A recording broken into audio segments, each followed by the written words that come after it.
Welcome back. आप सभी लोगों का बहुत बहुत स्वागत है मेरे यूट्यूब चैनल पर। चलिए एक बार फिर हम लोग देखेंगे आज करंट अफेयर। और आज हम आपके लिए लेकर आए हैं जून महीने का 13 और 14 जून का कुछ महत्वपूर्ण घटनाक्रम जो महत्वपूर्ण एग्जाम के लिए वो मैंने यहाँ पर कलेक्ट कर दिया है। तो सबसे पहले आप लोग स्क्रीनशॉट ले सकते हैं और फिर मैं एक एक करके सबको डिस्क्राइब करूंगा जिससे आपको चीजें बहुत आसानी से याद हो जाएगी। तो चलिए शुरू करते हैं। 13 और 14 जून का पहला करंट अफेयर। एक इंपॉर्टेंट ग्लोबल रेटिंग एजेंसी है, विश्व स्तर की एक रेटिंग एजेंसी, नाम है S&P, स्टैंडर्ड एंड पुअर्स कहा जाता है। तो S&P standard and Poor's rating agency है जिसने भारत की अर्थव्यवस्था के लिए एक अनुमान लगाया है, एक संभावना व्यक्त किया है कि मिड टर्म या लॉन्ग टर्म मतलब मध्यम या दीर्घावधि काल में भारत की अर्थव्यवस्था में विकास हो सकता है, ग्रोथ हो सकता है और वो ग्रोथ रेट 7% तक जा सकता है। ये ध्यान रखना है, 5.5 से 7% के ग्रोथ का पॉसिबिलिटी व्यक्त किया है S&P ने स्टैंडर्ड एंड पुअर्स ने।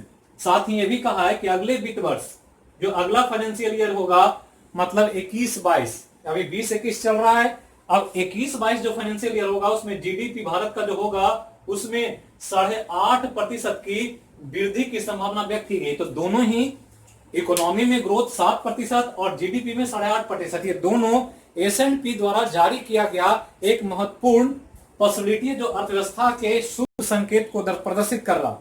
अब अमेरिका से एक न्यूज है कि अमेरिकी राष्ट्रपति डोनाल्ड ट्रंप, चूंकि इलेक्शन होना है, वहां राष्ट्रपति का चुनाव होना अमेरिका में, इसके कारण वो काफी दबाव में और इसके कारण ध्यान रखना है कि डोनाल्ड ट्रंप ने जो अमेरिका में काम करने के लिए एक वीजा होता है H1B वीजा सहित जो भी एम्प्लॉयमेंट से संबंधित वीजा दिया जाता है, तो H1B वीजा पहले तो ध्यान रखना है कि नॉर्मली यही अमेरिका में काम करने के लिए वीजा लेना होता है। मतलब अमेरिका में कोई भी विदेशी कंपनी अगर किसी अमेरिका की कंपनी किसी विदेशी को अमेरिका में काम के लिए ऑफर करती है तो वहां काम करने के लिए आपको वीजा लेना होता।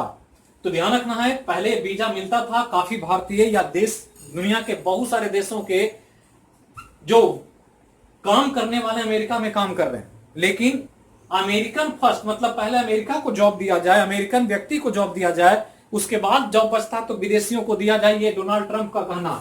और इसी के तौर पर उन्होंने अस्थायी रूप से H1B वीजा से जितने भी रोजगार के वीजा हैं उसको अस्थायी तौर पर सस्पेंशन या निलंबित करने की तैयारी कर दिया है। मतलब अब कुछ समय के लिए ये H1B वीजा विदेशियों को मतलब अमेरिका से बाहर के लोगों को यह उपलब्ध नहीं हो पाएगा, ध्यान रखना है।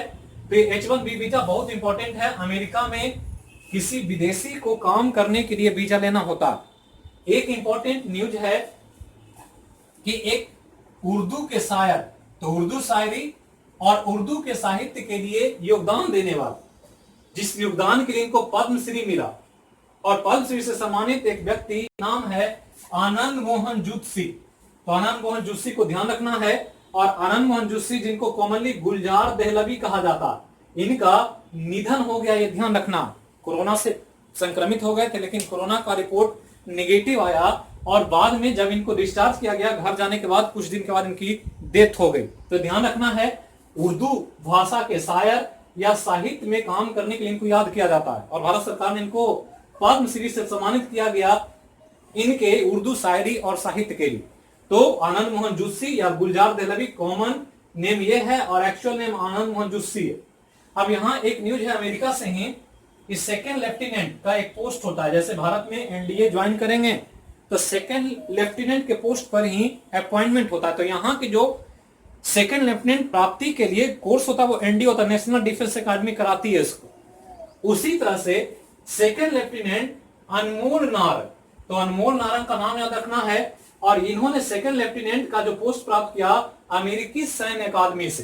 तो अमेरिका में भी जैसे यहाँ का एनडीए वहां की भी सैन्य अकादमी है और इस रूप में स्नातक की डिग्री प्राप्त किया अमेरिकी सैन्य अकादमी से अनमोल नारंग। तो अनमोल नारंग का नाम याद रखना है, अमेरिकी सैन्य अकादमी से स्नातक की डिग्री प्राप्त किया और ऐसा करने वाली वो पहली सिख महिला, मतलब ये पंजाबी समुदाय से बिलोंग करते हैं और सिख धर्म को मानने वाले और सिख धर्म के से संबंधित किसी महिला का इस पोस्ट पर पहुंचने का या इस डिग्री प्राप्त करने का पहला घटना अमेरिका में। तो ध्यान रखना है अनमोल नारंग का नाम।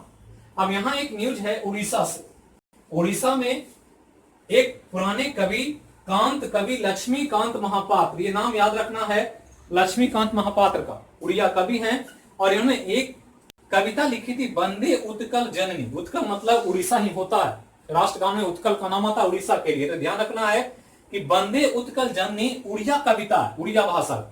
और इस कविता को उड़ीसा सरकार ने अपने राज्य गीत के रूप में कैबिनेट में मंजूरी दे दिया। तो ध्यान रखना है वंदे उत्कल जननी उड़िया कविता है और इसके लेखक का नाम लक्ष्मीकांत महापात्रा और इसको उड़ीसा सरकार ने राजगीत की मान्यता दे दिया है, यह ध्यान रखना।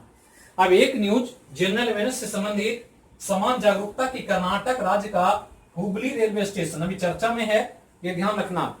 तो एक हुगली है जो कोलकाता में है और यहाँ है हुबली। तो कर्नाटक का हुबली रेलवे स्टेशन पर दुनिया का सबसे लंबा प्लेटफॉर्म बनने जा रहा, ये ध्यान रखना। मतलब अब सबसे लंबा जो प्लेटफॉर्म होगा उसके लिए हुबली को याद किया जाएगा। अभी भी भारत में ही है और सबसे लंबा प्लेटफॉर्म अभी गोरखपुर का है, ये ध्यान रखना। और ये गोरखपुर का प्लेटफॉर्म जो है ये लगभग 1366 मीटर लंबा है, जबकि ये जो हुबली स्टेशन बनेगा, ये हुबली स्टेशन पर बनने वाला प्लेटफॉर्म की लंबाई 1400 मीटर होगी। तो अभी भी दुनिया का सबसे लंबा प्लेटफॉर्म गोरखपुर जो भारत में ही है और जो बनने वाला है हुबली कर्नाटक का रेलवे स्टेशन सबसे लंबा प्लेटफॉर्म वो भी भारत में ही, ध्यान रखना। एक विश्व बाल श्रम निषेध दिवस 12 जून, ये ध्यान रखना।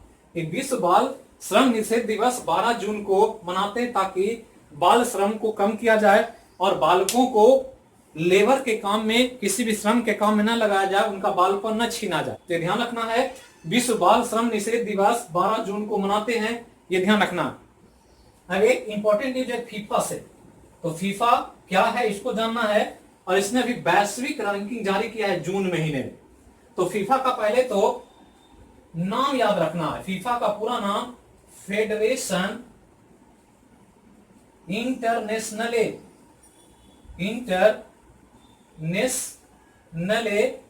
डी फुटबॉल एसोसिएशन है।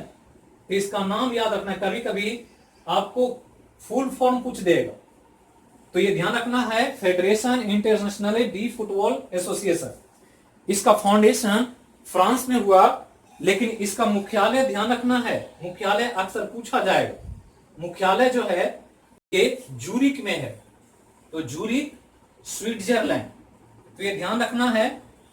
और जूरिक इसका हेडक्वार्टर, लेकिन फाउंडिंग का काम जो हुआ था वो फ्रांस में हुआ था 1904 में। लेकिन ध्यान रखना है ये वो संगठन है जो विश्व के फुटबॉल खेल को नियंत्रित करता है। तो विश्व में फुटबॉल का जो खेल होता है, तो फुटबॉल खेल के लिए सारे नियामक संस्था के रूप में काम करता है और जो भी फुटबॉल संबंधित काम होता है वो सारा देख रेख फीफा करता है। तो ध्यान रखना है। और इसने अभी ग्लोबल रैंकिंग जारी किया जिसमें भारत को 108वां स्थान दिया गया। तो ध्यान रखना है कि वैश्विक रैंकिंग में भारत 108वां स्थान है। पिछले बार भी 108वां पर था और इस बार भी 108वां पर है। 1187 अंक के साथ भारत 108वें पोजीशन पर है, ध्यान रखना है। जबकि ध्यान देना है कि इस रैंकिंग में जो पहला स्थान 108वां स्थान, यह ध्यान देना है 108वां स्थान पर भारत है और इसको 1187 पॉइंट दिया गया, जो पिछले साल भी 108वां पर ही था। न इसमें कोई वृद्धि हुआ है न कमी हुआ है। लेकिन ध्यान रखना है इसमें प्रथम स्थान पर बेल्जियम है। तो बेल्जियम के बारे में हम पहले भी चर्चा किए हैं। तो प्रथम स्थान पर बेल्जियम है और बेल्जियम के बाद दूसरा स्थान जो है वो दूसरा स्थान फ्रांस का है और तीसरा स्थान पर ब्राजील है। तो यही ध्यान रखना है। भारत का स्थान ध्यान रखना है 108वां, प्रथम स्थान बेल्जियम का, दूसरा स्थान फ्रांस का और तीसरा स्थान ब्राजील का। मुख्यालय का नाम याद रखना है कि जूरिक में है, स्विट्जरलैंड में फीफा का। और फीफा फुटबॉल से संबंधित सारे कार्यों की देखरेख करती है विश्व स्तर। तो यही 13 और 14 जून का महत्वपूर्ण करंट अफेयर जो आपके लिए उपयोगी था। फिर मिलेंगे अगले वीडियो में अगले विषय के साथ। तब तक के लिए जहां रहें स्वस्थ रहें, सुरक्षित रहें। थैंक यू, धन्यवाद।